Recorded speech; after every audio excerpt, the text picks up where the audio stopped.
Okay, good evening, everybody, and welcome to Niche Occupation again tonight. And I'm going to make sure that I can see any questions that there might be in the group. I think that we are live now. And so if you have any comments or questions, I can see them, I think, on YouTube as well as on Facebook. So I've got Facebook in front of me, and then I've got the Restream chat open where I can see anything that you might be saying. So we are still just talking about this process of simultaneously the physical building of your learning center as well as these parallel tracks where you're building out, for traffic, which is, going to be your broadcast channel, and then your training, which is going to be your credibility channel, and how all of these things are going to be working together. Now, once again, when we complete this hackathon, that we are actually going through the process of physically building out the learning center, and we're going to move straight into the workshop building phase, or the workshop funnel. I think we're going to call that workshop revolution. We may not call it a hackathon, but the basis is that we are occupying a niche, that we're in addition to whatever you're doing in the JVZoo Warrior Plus world, right? So if you're selling something and you're already getting, you're getting sales there. I'm just going to just kind of say this, and not everybody's going to agree with me here. I would not count on our world in JVZoo Warrior Plus looking like it does for, forever. And I don't know, I don't know anything. I don't know about anything that's going to be happening. So please don't think that I'm trying to start a rumor. I just don't think it's going to look the same in another 2 or 3 years. And so I think that where the market is and where the market is going, what you and I need to be doing is we need to be building, not just an audience, but a list, not just a list, but an audience, but people who are looking for what it is that we offer, people who are looking for something unique that we are offering them, and they're coming to a platform that we have. Again, I'm on Facebook, I'm on YouTube, I'm, broadcasting in various places, but all those things really do come back to you and I being able to take people off that platform and put them into things that not only that we own, but that we control, and that we broadcast, and that we train, and that we talk on a regular basis, so that people are looking for those channels. Once again, it's not just even that you rent Facebook or you rent YouTube. I think that that's part of it. The other thing is that, and I talked about this in my email tonight, that just for the election cycle, what I really am committing to do is I'm going to come to Facebook, I'm going to go to YouTube, I'm going to go to these social media sites, and I'm just going to start looking for the things and people that I know I want to connect to, and I know that I'm interested in. I'm basically ignoring algorithms. And that's just for the election cycle. Again, I don't think that I'm holier than thou or anything like that. But again, this whole process of, kind of curating our attention, and I think that's where people are going to be going. And I want to be doing that in my own life. But I think that, as people start curating their attention, we want to be destinations for people. We want to be saying things that don't look like it, what everybody else says. We want it to be honest and true to ourselves, but we want people looking for us, for looking for the sake of finding us, and not just coming to social media and just happening up to find us along with everybody else. Right. Because if we're just another marketer, or we're another consultant, or we are another solopreneur, or we're another coach, and we're one among thousands that people find on Facebook, I think that what it does over time is it just kind of diminishes our value. Again, I love Facebook groups. I think that a lot of them, I go to them, right? I go to them to kind of check things out. There are some that I go to purposefully, but I think that we want to be an option for people. We want people to just kind of be thinking of us and coming to us, as a destination.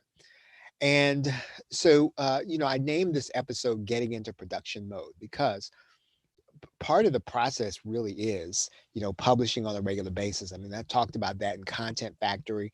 If you have it, Content Factory, I basically just kind of outlined the fact that all of this great knowledge and information that we take in, we've got to be, putting it back out on a regular basis. We've got to be we've got to be, publishing and producing, and so that really is going to be involved. What's involved in that is getting in production mode, getting in some kind of cycle where you're producing on a regular basis, so that you're publishing on a regular basis, so that you're creating products on a regular basis, so that it becomes almost routine and serial. And what happens is, I think, when you do that, when I do that, when people do that, we're not so afraid of, if something happens and it's a bomb, it doesn't do all that well, we just move on to the next thing. And so I want to encourage you that while you're building your learning center, that you're also in production mode. And what do I mean by production mode? Producing things that you are, publishing, you know, being in on a regular schedule where you are producing, your products, and you're releasing them, because those are going to be ultimately the things that you're going to be putting inside of your learning center and adding to it, so that it really does, it really does make people, become your audience, and not just your, not just your list. So that's really, yeah, it for tonight. Just we are continuing on in that process. We are, working through getting in production mode ourselves. We are on Thursday.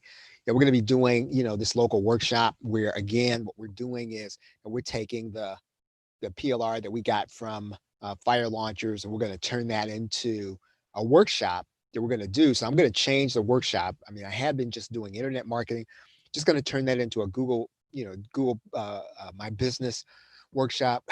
Again, I don't really have a lot of people coming. I do have maybe 300 people in one meetup. I've got 63 in another. So I'm just going to broadcast to those meetups. I'm going to broadcast here in my timeline, going to broadcast on LinkedIn. And, people do hear things. I'm really right now, as I said in my email this morning, trying to build an archive. And I think that that is the place for you to start, where, if you're doing, your workshop along with this, and you're going to build that workshop in order to set up your platform, so you can start giving people the opportunity to get your learning center as an offer, then before people start coming, they want to see that you're consistent and you're doing it every week. And so I'm really in that process of building my archive. So when people come to my page and they see, well, here are the dates that Charles said he was going to do this. Here are the workshops that he actually did. Oh yeah, well, he did it every week. Maybe I can commit to it. And I think that's the way things happen. So I'm not really pressed, and you shouldn't be either. You start doing this, you start doing the podcast, you start doing um, a workshop on a regular basis, people not coming, you've got to keep doing them, and you can't be all that concerned about whether or not, people are, people are doing, and people are coming to see it. You've got to be sort of, let me see if I don't think there are any comments here. You just got to kind of be in the mindset of, doing it on a regular basis. So with that, just as a reminder, I think Tiffany Lambert's online success PLR, that goes I think off sale tonight. And so you get that at theplrshow.com/Tiffany L, which stands for Tiffany Lambert, plrshow.com/Tiffany L. And then there's also our Google My Business presentation, where we are redoing that presentation. I'm going to give that over to you. When you pick it up, you can do that at theplrshow.com/the fire. Again, plrshow.com/the fire. And all one word, all behind there. Tomorrow, I'm going to be doing a demo of a new platform that, if I like it, we'll be talking about it on Wednesday.